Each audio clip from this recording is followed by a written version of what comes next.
Ketiga, al ilmu bijawazi qasri.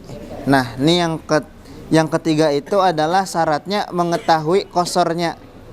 Nah, ini repotnya kalau misalkan orang mengkosor sholat tapi nggak tahu ilmunya. Itu. Dan yang keempat, an-niyatul qasri indal ihram. Nah, ini orang membaca niat qasar itu, sholat qasar itu ketika dia takbiratul ihram, sama kayak dia sholat wajib. Soalnya beda antara niatnya jamak takhir itu, niat sholatnya itu ketika waktu sholat pertama hendak mau ke akhir.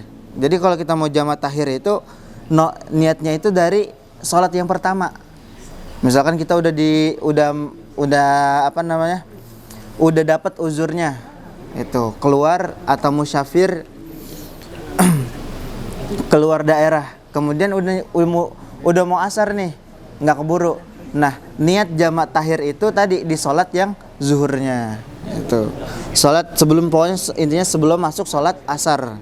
Tapi kalau niat jamak qasar atau sholat yang diringkas qasar itu indal ikhtiram, ketika dia takbir dia niat di situ. Sholli fardhu misalkan zuhri qasran, qasran lillahi ta'ala, udah qasr doang.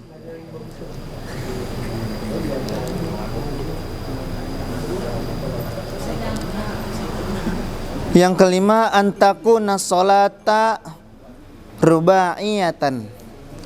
Yang keempat adalah niat qasar saat takbiratul ihram tadi. Yang kelima, antakuna sholata rubaiyah, yaitu sholatnya jenis sholatnya itu yang 4 rakaat yang cuma bisa di qasar. Qasar itu kan meringkas sholat, jadi yang bisa diringkas itu sholatnya yang 4 rakaat. Kalau misalkan sholat subuh 2 rakaat mau diringkas jadi 1, nggak bisa. Atau sholat maghrib kan 3 rakaat mau diqasar jadi 1,5, pas ruku langsung salam, itu nggak bisa. Jadi harus sholat yang 4 rakaatnya.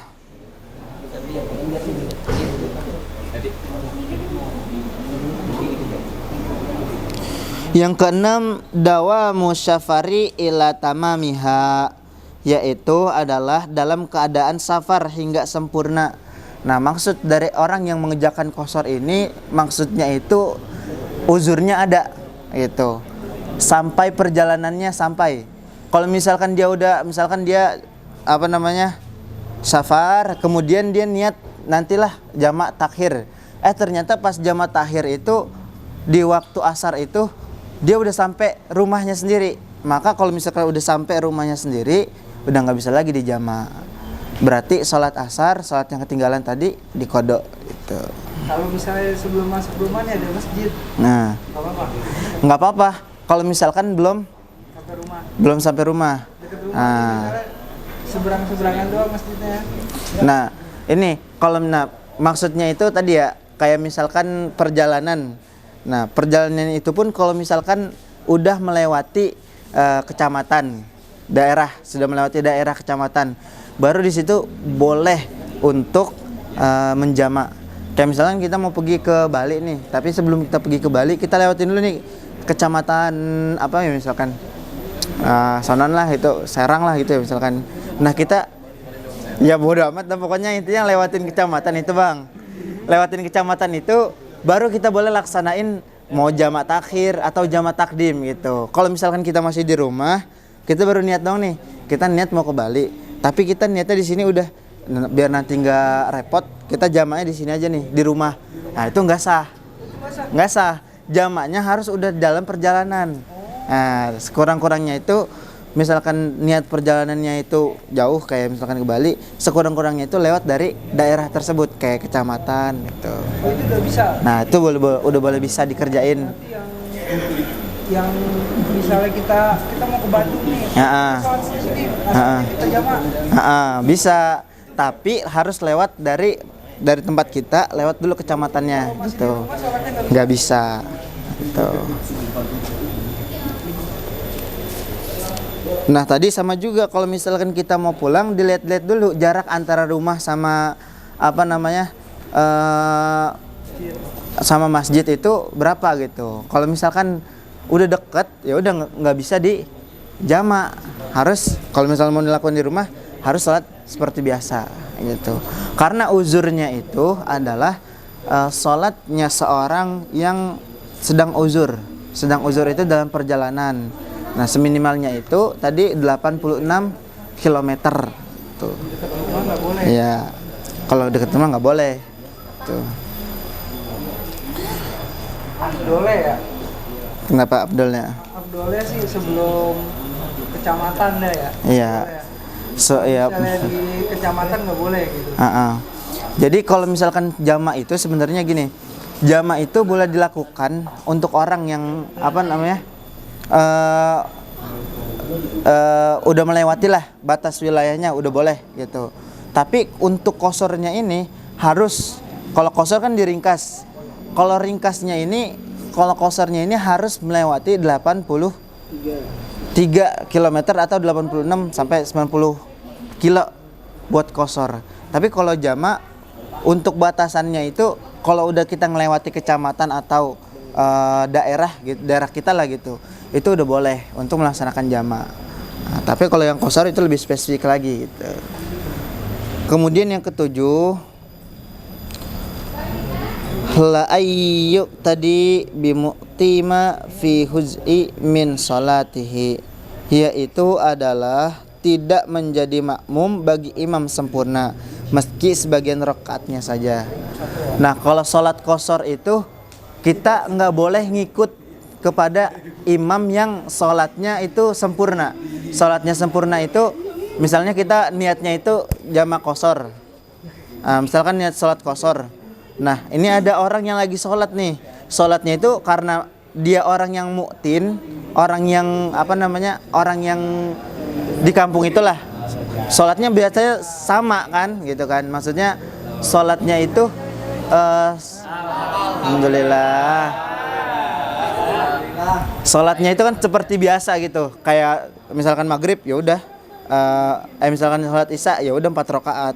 Tapi kalau kita niatnya kosor, kita nggak bisa gabung dengan imam yang niatnya sempurna, sholat sempurna. Meskipun tadi si imam itu cuma sama gitu rakaatnya, dia tinggal 2 rakaat lagi gitu. Sama, nggak boleh, nggak bisa kita nyambung kita imam ke dia, sedangkan kita niatnya sholat kosor, meringkas sholat gitu. Mau nanya ini Tat, kalau misalnya kan sholat itu kan nggak boleh 2 imam ya. Nah misalnya yang satu ini imam rame, yang satu dia bikin barisan baru, tapi dengan sholat yang berbeda, itu nggak masalah. Kalau misalkan sholatnya berbeda nggak masalah. Kayak tadi kan kalau jama' takdim, kalau jama' takhir itu masih boleh kita misah gitu niatnya. Jadi kita pertama misalkan ada yang lagi sholat nih, jama' ada yang sholat biasa, kemudian kita niat datang ke sana itu jama' takhir. Nah kalau jama' takhir itu kita sholat yang pertama jamaah, kemudian dipisahkan, kemudian langsung jama' takhir, itu nggak apa-apa, nggak masalah itu. Tapi kalau misalkan kosor itu dia harus dipisah antara orang yang sholatnya sempurna sama orang yang sholatnya dikosor gitu. Ya kalau misalkan kayak tadi juga, misalkan kita nih biasanya bareng-bareng kan, rame-rame nih naik bis apa gimana gitu, atau mencukupi jamaah lah atau 3 orang dan sebagainya. Kalau misalkan emang kita ada jamaah gitu, ya udah berarti bedain aja gitu. Kalau misalkan sholat yang ini yang pertama nih dia sholat biasa gitu, ini kita bikin aja baru di belakang, tapi dengan artian itu sholatnya beda, di kosor atau jama' takdim. Kalau jama' takhir masih bisa kita nyambung sholatnya. Ini yang ketujuh tadi adalah tidak menjadi makmum bagi imam sempurna meski tidak sebagian rakaat saja, sebagian rakaatnya. Nah, jadi harus dipisah, harus membedakan antara sholatnya gitu. Nah inilah tadi yang syarat ketiga ini, yang tadi tuh al ilmu biwazil qasar. Jadi seorang yang diperbolehkan sholat qasar itu yang mengetahui ilmunya. tadi ilmunya harus sampai syarat-syarat dari yang membolehkan qasar. Mungkin sampai sini pemaparan materi dari pasal syurutul qasar. Itu adalah syarat-syarat untuk menjamak atau mengqasar, meringkas sholat. Mungkin sampai sini ada yang mau ditanyain? Kalau nggak ada, kita tutup. Ada ya?